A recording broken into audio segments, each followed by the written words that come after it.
Welcome back, Turramurra High School, to the final term of 2021. It's week 15 of lockdown, so we here at Kappa News have something very special for you today. There are hundreds of Turramurra ex-students who are now important, successful and happy people across a wide range of industries and sectors. Mr. Arblaster tells me we have top doctors, sports people, educators, business people, artists, designers and more. Today, I'm utterly proud to introduce you to two of the country's most important journalists. They both acknowledge that their arts education at Turramurra High School gave them important life skills. Georgina Davies has worked as a television producer for Channel 7, the BBC in London, and she's now the executive producer for the SBS Dateline program. She's passionate about storytelling, world affairs, and in 2018, she won a Walkley Award for her long-term doco entitled Myanmar's Killing Fields. She's also an avid theatre goer and a musician. I think you are, George. David Speers is a prominent political editor, a journalist and host currently working for the ABC. If you don't recognise his voice or face, you probably are not watching enough current affairs. In any given week, you'll find him speaking to the Prime Minister, hosting Q&A, hosting Insiders, appearing on news radio, or writing the odd book. He too is a Walkley Award winner and is currently praised for his razor-sharp but calm interviewing style. The pair were close friends at school and left Turramurra in 1992. They enjoyed long careers in the band program, David on trumpet and Georgina on saxophone. Thank you so much for your time today. We know you both are busier than ever.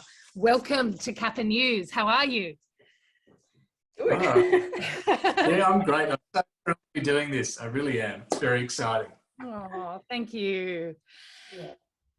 Georgina, can you tell us a little bit about what choices you made post-school that brought you to the exciting role that you currently hold at Dateline? Sure. Well, first of all, I think I should say that I knew very early on that I wanted a career in journalism. I kind of knew from about age 12, from year 7. And so I was kind of gunning for that, I suppose, for most of high school. But leaving high school, I didn't have a very straightforward career path. I think I chose to study media and journalism at Macquarie University, but it was there that I discovered a passion for filmmaking. So I kind of started to think, oh, maybe I want to be a filmmaker. Maybe I could be the next Steven Spielberg, maybe I'll be a director. And started to get very interested in drama and documentary, I suppose, as opposed to kind of, being in print or radio journalism. And so that because of that, I think, I didn't really go down that path of doing a cadetship and kind of going down that straight journalism path. I decided to try and get jobs in TV programs, starting out as a researcher. So I got that kind of early entry-level job working on my first job, which of note, there were a few dodgy ones, but the first one of note was working for Today Tonight, which was an old Channel 7 current affairs program. And then I got to work as a researcher on a wildlife documentary series, which was hugely exciting for National Geographic, where I spent my desk was covered with little jars full of spiders that I had to feed because we were filming deadly creatures. And I suppose then I kind of realized that I think particularly the documentary space is not huge in Australia, so I really needed to go overseas. So I moved to the UK, and there's a lot more, documentary current affairs style programming in the UK. So I was very fortunate enough to get my foot in the door at the BBC, which I consider still the holy grail of broadcasting. It was a 3-week contract at first, but, got in there, tried to prove my chops, did my best and got offered a full-time job after that. And just kind of, the decisions I made, I suppose, were sometimes you have to make decisions based on what's in front of you, not necessarily what you want to do. So I did a lot of jobs which weren't really the jobs I wanted to do, but for each of those jobs, I learned, really important skills, really important storytelling skills that just kind of led to the next thing. So it was a bit of a choose your own adventure, not a kind of straightforward path, but I found myself working in a lot of different genres. So I've done everything. I've done a lot of lifestyle and, a lot of current affairs, and then kind of found my way back to current affairs 7 years ago, heading back to Dateline, because I wanted to tell stories that mattered. That was the main reason I wanted to shift back to current affairs. I think a lot of our year 12s will be really heartened by what you've said, because they feel they have to make these really finite decisions as 17-year-olds, when in fact we know that 1 in 3 change their mind about what course and what opportunities are in their face, if you like. David, is one of Australia's leading journalists, what important choices did you make to see you arrive at where you are today? I know it's a big one. No, it is. I was just listening to George there and reflecting back on high school years. And I seem to recall sitting on a bus with George, going probably on a band trip somewhere and chatting about what I wanted to do, what we all wanted to do. And I think George, you might remember this.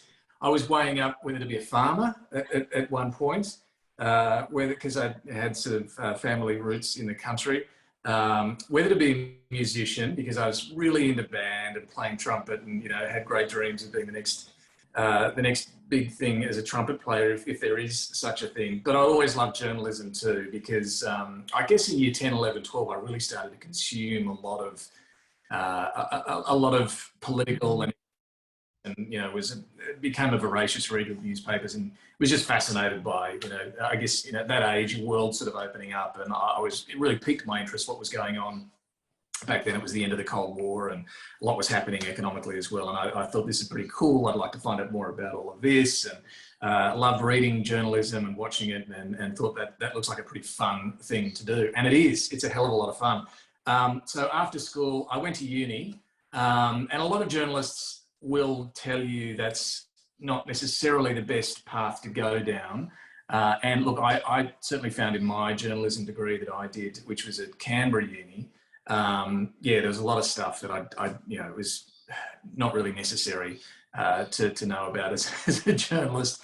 Could have really compacted the course into a much tighter time frame than 3 years. But anyway, it is difficult at the end of school to work out how you're actually going to get a job. And uni for me was, I guess, an easier thing to do. And that's not to say I didn't enjoy it and get things out of it. I absolutely learned a lot. But made sure I did through those years, did a lot of stuff on the side. And I guess this comes back to, what you guys are doing with performing arts, and the need to keep doing other things than your straight academic, and certainly in my uni years, I was doing community radio, wasn't doing as much theatre as George was from memory in her uni days, but a little bit of that, and, other things to keep your skills up and keep learning new things and keep your brain really active and creative as well. And then after uni, I again realised it's pretty tough in journalism to find a job, to get a foot in the door. So I applied and got into the Australian Film, Television, Radio School and did a short course there that ran for nearly a year in radio specifically. And from that was able to get a first job in radio journalism, which was down in Geelong, working at K-Rock, which is still going strong in Geelong. It's a local radio station that has a small newsroom, but that was my start. And then sort of worked my way from there to Melbourne radio, Sydney radio, gravitated towards politics because that was my interest. Worked in state parliament as a radio reporter in New South Wales for a couple of years. And then I got to where I really wanted to be, which was Canberra and the Federal Parliamentary Press Gallery, working initially as a radio reporter there, again for about a year or so. And then from that, made the shift into television to work for Sky News, which back then was just getting started. And I was the only political reporter in Canberra for Sky News. And sort of, this was back at a time when there'd never been a news channel in Australia. We'd seen CNN and certainly the BBC and others doing news channels around the world, but not in Australia. So this was all new. We were on a shoestring budget and trying to do 24-hour news in Australia. So that was a hell of a lot of fun getting that set up and going and growing as well over the years. I ended up spending about 19 years there at Sky News, and it grew and grew over that time to become a pretty significant presence in political news in Australia, and had some great opportunities to host a lot of programs, travel the world to different stories and places, and host a lot of big events like election debates and forums and so on over the years. So that was all terrific experience, but then again needed a change. So a couple of years ago, the position came up at the ABC, so I made the shift over there. And as you mentioned, hosting Insiders is my main gig now on a Sunday morning. It's kind of a marquee political program, and yeah, it's a lot of fun. I love politics, so I'm where I want to be. But like George said, you kind of have to, you know, gather as much experience as you can along the way with the opportunities you can take and the jobs you can get, but always, you know, dream of where you want to be, and you know, hopefully you'll get there. News for the common man has just gone through the roof this year. And do you feel that at your end that everybody's absolutely thinking about your program on Sunday morning to catch up because they absolutely have to? Have ratings gone through the roof? Can you feel that? Yeah, they have, and this has been the case across a lot of news programs. There's been a real spike in interest in ratings and so on since COVID came along. And yeah, we've absolutely seen that, but it's, you know, our program is very much a political program. It's sort of a digest and analysis of the politics of the week, with you know, that sort of main interview as the anchor point for the program. And I think there, you know, COVID obviously has an enormous health focus, but it is also an incredible political focus as well, because these are decisions that our state and federal politicians really have never had to make before, in terms of their level of difficulty and in terms of their impact on our daily lives, right? Whether you're actually going to be able to go to school today, whether you're going to be locked down or not, Absolutely. whether businesses are going to live or die. These are, you know, huge decisions, and they're spending huge amounts of money. So the politics around all of this has been fascinating, and it has meant that a lot of people have been attracted to watching politicians put under some scrutiny, in a tough interview, and, you know, and then an analysis of what they're actually doing and why. So look, that's absolutely heightened interest in what we do. So back to school again. The question for both of you: what are some of your favourite memories of the performing arts at Turramurra High School? Maybe over to George. Favourite memory? So many. I think that I felt very privileged. I think that we got to do a lot of travel and a lot of you know, a lot of tours. We had band tours to I think like the northern New South Wales was one of the early ones, where we got billeted on farms in Grafton. I remember that. There were performances on the Gold Coast. I suppose the highlights were the 2 overseas trips we did, which were to Hawaii for a band competition, and then playing at the opening of the new Australian Embassy in Beijing in China, with performances in Hong Kong. But back in 1992, this is only a few years after Tiananmen Square, so China was very different when we visited. And I don't know, David, if you remember, kind of, I don't know if I should say this, but we snuck out of our hotel at night. We got in all sorts of trouble. Accidentally. You remember this? Like, we were very much being, because it was, you know, not many years after Tiananmen Square, we were kind of traveling through China with minders, and we didn't really like that. So we kind of snuck out a little bit and had a look around the markets in Beijing one night, stumbled across an amusement park. I don't know if you remember that. That was a bit of a highlight for me. And so no, kids do not sneak out of the hotel. I just want my students to know that I don't have, most of my friends are not naughty. Carry on, George. So look, apart from those adventures, just the thrill of performing, I think it's just that, you know, like we played some quite challenging music in both the concert band and the stage band. Probably the stage band was, for me, the highlight, getting really into that jazz, that swing kind of style. And I remember playing, we had regular dinner dances, and we would kind of play, you know, we'd play all this great swing band music, and everyone would have their solos, which we'd agonize over. It was just thrilling from the point of view of the camaraderie and the support and the friendship, but also the musical journey that we were going on together. So just lots of really great memories. Yes, it's all about the audience, isn't it? Which we are really, really craving at the moment. David, do you have a couple of favourite memories? Yeah, I mean, they're very similar to George's. You know, we were very close, and that was one of the things I really enjoyed, was the close bonds that you really form by working together in a creative space that way. You know, you're rehearsing those early mornings when you're coming in to rehearse. You're traveling. We were traveling a lot, and I know that sounds hard to imagine at the moment, but you know, it will return, and it was great. Those overseas trips were, and at that age, they're life-changing. You learn so much, and you gain so much independence by embarking on something like that. Yes, within the safety and confines of an organised school trip, but it's you know, it's a big growing up moment doing that sort of thing. And as George says, China was just an absolute eye opener back then. You know, I've been lucky enough to go there a number of times since, but that, as George says, was not long after such change in China, you know, not long after Tiananmen Square. So that was an incredible trip. You know, I should also note that my wife, I met through the school band as well. We are still happily married. She's a good friend of George's too. So that was, you know, obviously a rather important aspect of all of that too. But yeah, look, so many fun times and so many rewarding. And you know, all the gigs were great. I remember we used to do semi-regular gigs at, was it like an RSL or something? Like a Harbour Diggers Club, was that the one? They were for me because I actually felt like, hey, we're kind of like professional musos here. You know, we do a gig with real punters in the room, and I remember after school for a little while, I kept doing a few gigs there with, you know, grown-up professional musos, and I got a real kick out of that. I felt like, you know, this is kind of semi-professional stuff, and that was terrific. So yeah, I mean, performance, and you know, when I reflect on it now, I mean, I don't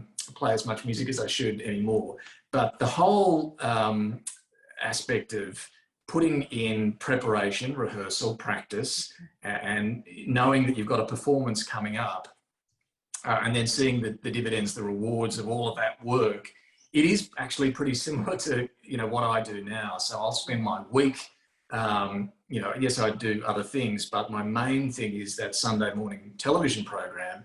So I will spend all week basically practicing and rehearsing. And for me, that means talking to people, reading reports and obviously what's going on in the media, talking to as many people as I can and really preparing for that performance on a Sunday morning. So look, it's a skill that absolutely I still use today.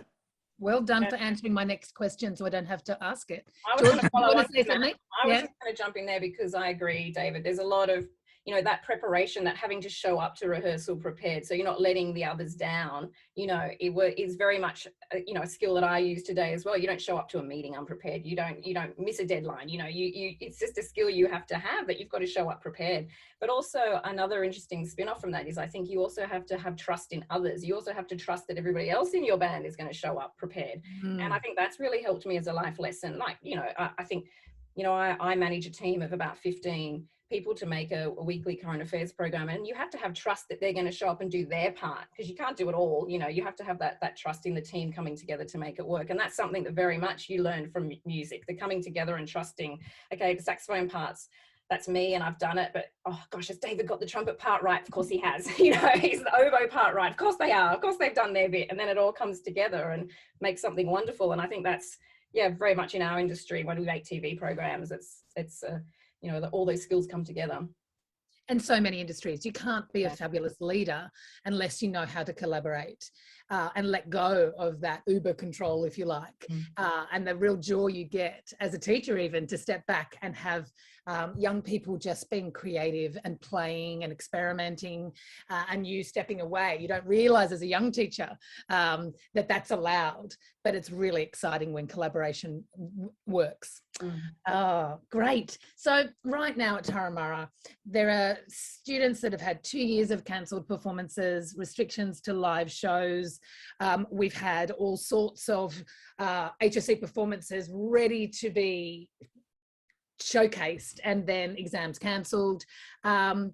Learning a new skill is really tough at the best of times, but right now it's even a little bit tougher, I would like to say. And did you ever dream though of quitting? I've got my own children that have their struggles with rehearsing. Did you at any point with your instruments really want to throw it in the bin? And what did you do maybe to keep going? Or perhaps you didn't ever dream of quitting? Do you want to go, David? Yeah, look, I never, I'm trying to think of different instruments I might have picked up on the side and chucked away at various times. But for me, well, look, no, actually, I learned piano first, and I guess I did throw that in, and I do regret that. That you know, I transitioned to the trumpet, kept up the piano for a little while, but just, you know, with everything, with all your lessons and everything going on, it was one thing I sort of let go during the high school years. And now I look back and it's one of those instruments, you know, you can sort of play by yourself and get so much enjoyment out of it. I kind of hack away at it that I really wish I'd, and one day I keep telling myself I will return to some lessons and improve my skills, and because it's something you can enjoy on your own. But, you know, trumpet I've always loved picking up. You know, every time I do, I just get so much out of it. I don't do it as often as I should, but when I do, you know, because it sends the kids and the dog mad, but I just get so much joy out of playing it. I wish I could play it in a group again, but maybe one day. The other thing I'd say is I've got two little kids who are in primary school age. And during, you know, I'm in Melbourne, and we've, as of today, racked up the highest number of lockdown days in the world. So we've had a lot of lockdown last year and this year. But one thing they've done is actually learn piano during lockdown. So they hadn't previously. They're quite young, but they started with an app. I think it's called Simply Piano, and started teaching themselves where you can play along little pop songs and things on the piano and follow along. And then bit by bit, you get better and better, and it's really fun. And then they progressed from that to, when we weren't in lockdown for a while, actually going to a teacher and got better and better. And now they're doing Zoom lessons as well. Now, it's, you know, it's not the same as doing it in person. It's never going to be as good. But they've actually been able to learn this skill that they will continue through lockdown, and they've been able to see their progress over time. And they are, you know, absolutely rewarded by that experience. So look, it's absolutely tough, but it's possible. Waking up early. Did you have any challenges with this, George? Oh yeah, I think it's always difficult dragging yourself up at, you know, being at rehearsal by 7 a.m. And I think the issue for me was, I think, making that transition from year 10 into year 11, when you're starting to knuckle down for the HSC, you kind of question, oh, should I be still doing, you know, 3 or 4 rehearsals a week? You know, is that going to take away from the study? But I think it was just that I loved it so much, and I realized that you needed that outlet, you needed that kind of break, you needed that expression and that kind of creativity. And I found it really helped me get through the study, having that thing to look forward to. Excellent. And I guess the only other thing I'd say is when in choosing my subjects for year 11 and 12, I initially didn't choose music. I chose biology instead. But I remember going to see an Irish blues band play. I think it was the first week of year 11. And I was just so blown away by these musicians, and so watching the joy on their faces and thinking, oh gosh, maybe I really do want to think about a career in music. And so on Monday, I went back to school and ditched biology and signed up for music to do it for the HSC. And I'm really glad that I did, because having a subject that I loved made it easier to prepare and study. And you know, I really enjoyed doing music for the HSC. So I guess there are times where I've questioned it, but I've always kind of come back to it, and very glad that music's always been a part of my life. I'm so glad you mentioned academic study, because a lot of kids at Tara will do the band, but then they think that's the music box ticked, when actually our program gets fabulous results and is taught by passionate teachers. And we would love more kids to choose it in year 11 and 12. And I know you had such a rewarding experience. So thank you for sharing that. We'd love more. Can I just jump in there? Because I didn't, and I regret it to this day. Right. I did, you know, I loved the band, and, you know, obviously had the ability to, I thought, you know, like you say, I'm ticking that box, I'm into other things, and I did like physics and just bombed that. And I didn't do amazing in year 12, I got to admit. But I look back and I think, gee, I wish I'd done music. We have 2 trumpeters off to the con next year. Oh. So, Wow. Parents are starting to come around, and they just need a little extra encouragement. So thank you both. Well, my son, as you know, is a trumpeter, and he's about to go into year 11, and he's very excited. He's going to be doing music for the HSC. Actually, I suggested trumpet for Henry to play based on watching David play the trumpet for so many years. I thought it was such a great instrument, and Henry just loves it. He's. I will claim credit for his. And Henry almost got my son on trumpet, but then he chose trombone. So close. Passing it along. So just to steal one of your favourite moments, you must be relieved every Sunday when you talk about final observations, David. Yes. As educators, we've had a great deal of time to think about the HSC and the importance of formal exams that produce this precise number.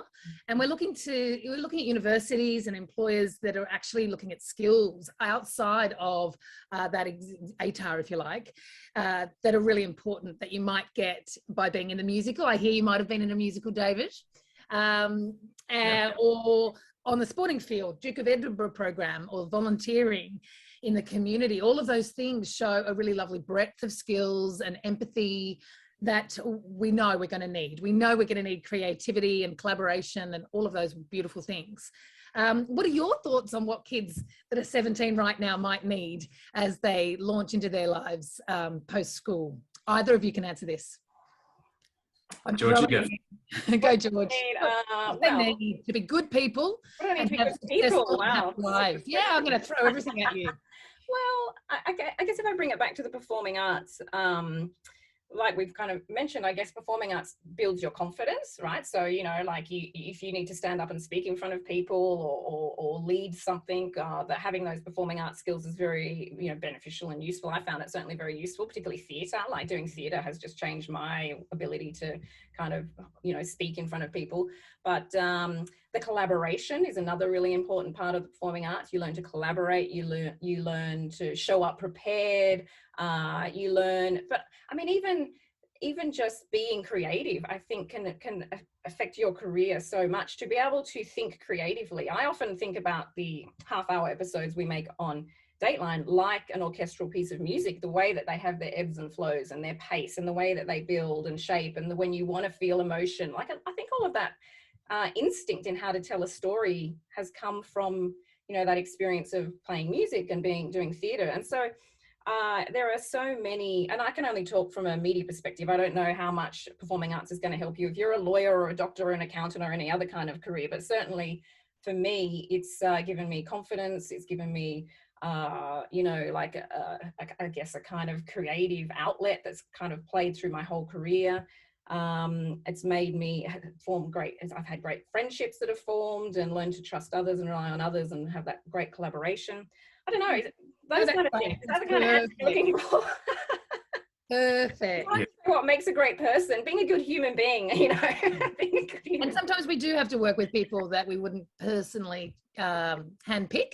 And those sorts of collaborative experiences help us with those too. David, any final thoughts? Yeah, look, I 100% endorse everything George just said. I mean, that's also true about the skills it gives you. And same, I can't talk for all those other boring jobs, but if you want to work in the media or something creative, it is such an important asset to me to have the confidence to be able to get up and perform. I mean, you know, that's what you do on television, right? I mean, yes, you know, you're a serious journalist and all of that, but there's a big element of performance there and the confidence that you need to be able to do that. So that's absolutely been critical for me. And look, the other thing I'd say, apart from the skills it will give you in your career, the help it will give you along the way, particularly in the years after school in forming networks and friendships and, you know, all of these things that are going to help you as time goes on and absolutely open doors, as many, if not more than your academic results will through your career.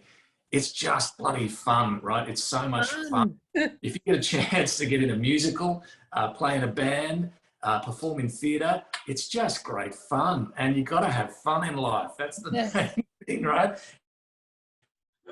And you got some of my fondest memories of those years at high school. And yeah, just thinking back on them through this conversation is such a treat for me because it was just so much fun. So I've had a huge treat speaking with you both this morning. If I do have some students that have some questions that might email me, do you mind if I pass those on? Please do. Love to. I'd love to. And I'd love to come along there when I finally get out of lockdown. Oh, we will hold you to that. We'll have you both presenting some awards at speech night or something. I don't even know if it's called speech night. It's my first year at Turramurra. So thank you. Please get on with your busy lives and your happy dogs and children, and all the best for a really successful career for the next 20 years. Thanks, Mel. Thank you. Thanks, George.